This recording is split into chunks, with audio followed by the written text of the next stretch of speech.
don't know if you've been paying attention, but Google just made one of the most important moves in fashion and retail to date. Now, this is important because I guess Google got tired of everybody using them as the poor example of searchability for clothing that takes out some of the friction in commerce and keeps people coming back to Google. But now that they're playing in the AI space, they're going to resolve this issue in several ways that absolutely will affect brands. My name is Jessica Couch, and some of the biggest news of the week, in my opinion, is what just happened at Google I/O and Marketing Live.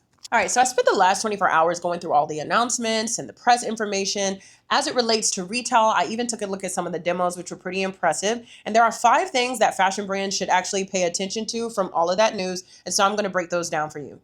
Now, these are not buzzwords per se. It's not really AI hype either. It's really infrastructure changes that are very important. So make sure you pay attention because missing this could cost you your customer. Google is trying to become the discovery layer, the recommendation engine, the checkout flow, and eventually the shopping assistant.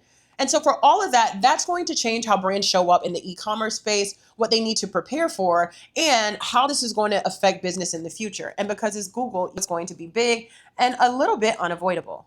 The universal cart is one of the most important announcements from the event because this is going to change exactly how people are shopping. Now, what Google is doing is creating a persistent shopping cart that works across all merchants across Google surfaces. So instead of every brand operating as its own isolated e-commerce destination, Google becomes the connective layer between the stores. So you browse a brand on Monday, you browse another one on Tuesday, you discover something new through search on YouTube, and Google keeps the cart experience intact. This matters because historically brands control the checkout experience, and now Google is inserting itself directly into that flow.